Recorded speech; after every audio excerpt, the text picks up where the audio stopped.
Good, happy Friday morning, October 25, 2019. I'm Riley King, and welcome to the Riley King Newscast, right here on the Riley King Network. We have a lot of news to get to this Friday morning, so let's begin. First up, Hampstead School District bans guns in buildings at events. Superintendent says goal is to make staff, students feel safe. Let's take a listen to that video from WMUR News 9, Mike Cronin.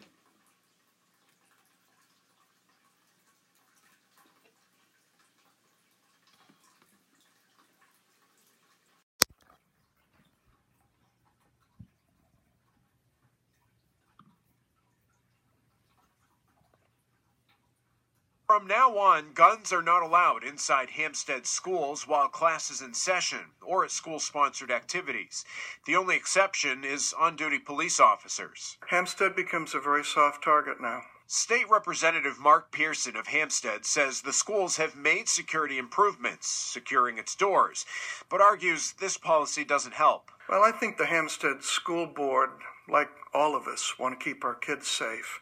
But I think the policy to do that is backwards. The district worked with an attorney to design the new rules just months after Governor Chris Sununu vetoed a bill that would have established gun-free school zones. No one incident was the inspiration behind this. This was really more of a systematic approach by a really supportive school board to make sure that staff and students were safe. School officials say there won't be metal detectors and people won't be frisked.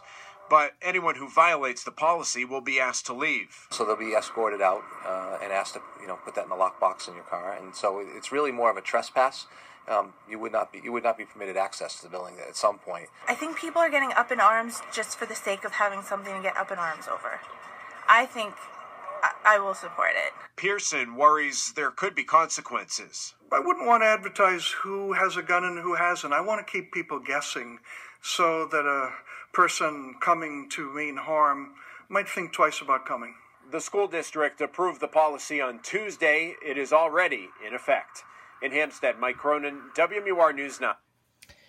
Okay, and there you go on that video and that report.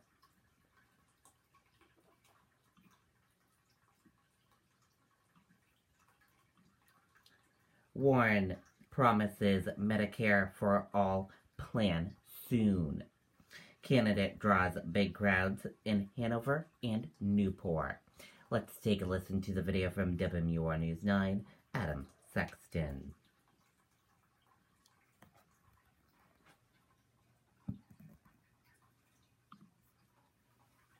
When family and friends come together on a beautiful day, what better place to be than in your own backyard? Elizabeth Warren returns to New Hampshire as the emerging frontrunner in the first-in-the-nation primary race. The Massachusetts senator spent an idyllic fall afternoon at Dartmouth College in Hanover, working to capture a slice of the all-important campus vote. Right now I'm in between Bernie and Elizabeth Warren. I think really getting to the youth is a big part of it. I know a lot of us aren't super aware. What are you doing to win the student vote? Show up. Talk to them, they're engaged, they're ready to go, and to talk about the things that are going to touch their lives. As voters young and old do become more aware of the 2020 contest, Warren is armed with a long list of plans funded by a proposed wealth tax on fortunes over $50 million. But she's taken some heat lately for not directly answering questions about the tax increases necessary to pay for Medicare for All, focusing instead on overall costs. Can you give us a ballpark on where household income-wise costs would go up? So I'm going to have a whole plan on this very soon that talks about what the cost of Medicare for All is and how we can pay for it. It'll be out soon, and I promise you'll get it. For Senator Warren, the bread and butter remains the stump speech complemented by the selfie line, a chance to show off policy chops finished up with a personal touch. You see that Harvard professor, like the brainy person, sure, that relates to one group of people, but then there's also her growing up in a lower middle class family in Oklahoma, and that really connects to a whole separate group of voters. I talk about myself partly because I want people to know who I am all the way down, because I think that tells you something about who I'll be fighting for. but it's also how many people say, yeah, me too. In Hanover, Adam Sexton, WMUR, News 9. Okay, and there you go on that video and that report.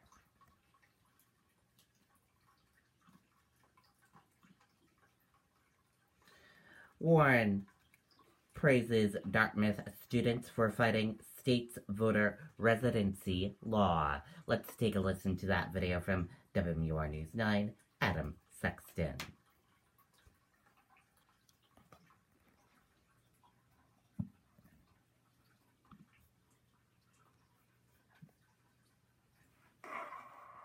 The student vote will play a crucial role in the first-in-the-nation primary, and the presidential campaign of Elizabeth Warren is well aware.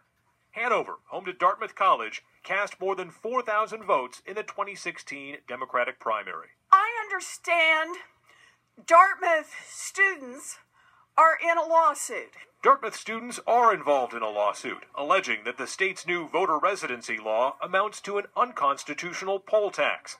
As that battle and others unfold in court, out-of-state students on campus say they won't be kept from the ballot box. I'm pretty confident, and I've been made confident by people in Dartmouth Dems, that we can still exercise our constitutional right to vote. Senator Warren and nearly every other Democrat running for president have referred to the state's new election laws as acts of voter suppression.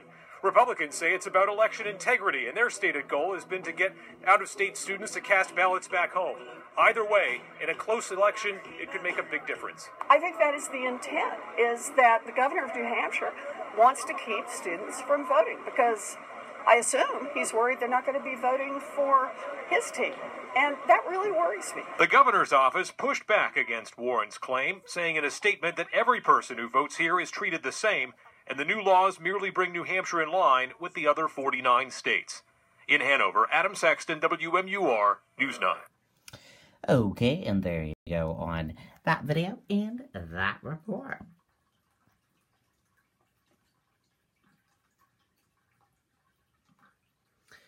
And now let's take a look at your 2020 New Hampshire candidate tracker for today. We have a bunch of candidates in New Hampshire today. Let's start with the first candidate, Michael Bennett. He has 3 events today in New Hampshire. His first event, speaking at Politics and Eggs at St. Elsom College in Manchester, New Hampshire at 8 o'clock a.m. His second event, speaking at Climate and Agriculture Forum at Stonyfield in Londonderry, New Hampshire at 4 o'clock p.m.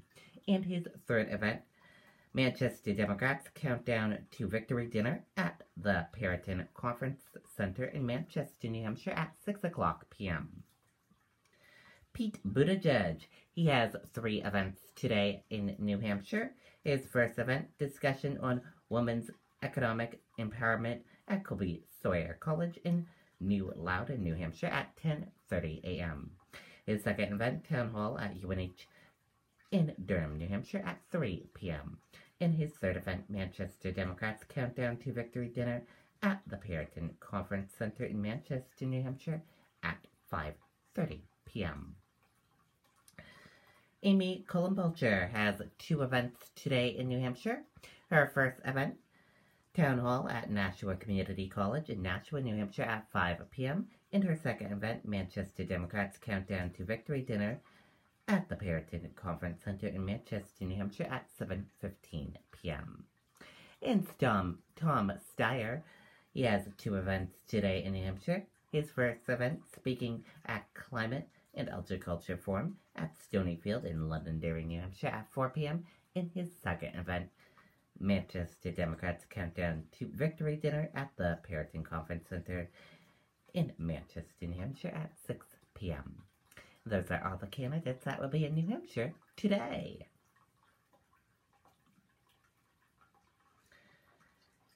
European stocks cautious as investors designated a fresh round of corporate earnings. European stocks traded cautiously on Friday after UK Prime Minister Boris Johnson announced plans to push for a fresh general election in December while corporate earnings season remains in focus. Congress bids farewell to Cummings. a master of the house. Let's take a listen to that video from WBAL TV 11 News reporter Kata Mara.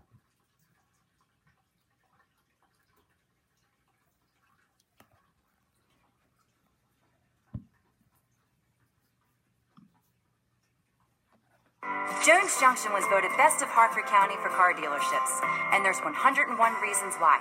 Here's just a few. So stop by, or check us out online at jonesjunction.com to find your reason. The politically powerful arrived in motorcades. The general public made their way on foot, but they all came to the U.S. Capitol building Thursday for the same reason: to say goodbye to Maryland Congressman Elijah Cummings. Because we want to honor his life and his sacrifice that he gave to the city and to the country. He's a giant among men. We lost a great man.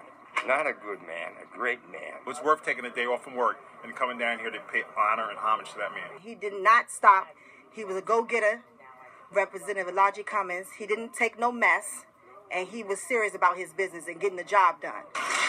Congressman Cummings, who spent nearly a quarter century in Congress, is the first African-American elected leader to lie in state in Statuary Hall. I was honored to be able to vote for Elijah Cummings because he was my congressman. I'm actually more regretful that I didn't tell him while he was alive. Some found themselves in this queue by accident, others very much on purpose. And they came from all over: Arizona, Texas, Queens, and West Baltimore. This is something, and I wouldn't miss this for the world. Had it not been for my son to say, get on that train and let's get over there. Feet hurting, but that's okay. I love me some Elijah.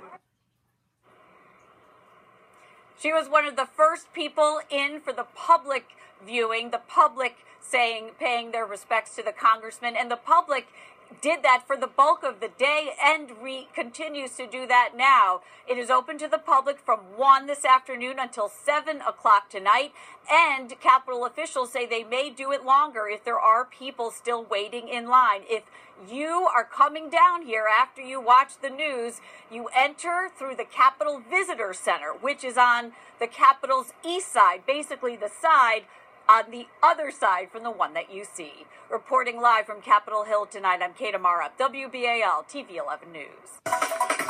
Okay, and there you go on that video and that report. And that does it for this morning edition of the Riley King Newscast, right here on the Riley King Network. I hope you all have a great rest of your day, and I'll see you back here later on today for another newscast. And I'll have a news report coming up in a little bit. Goodbye, everyone.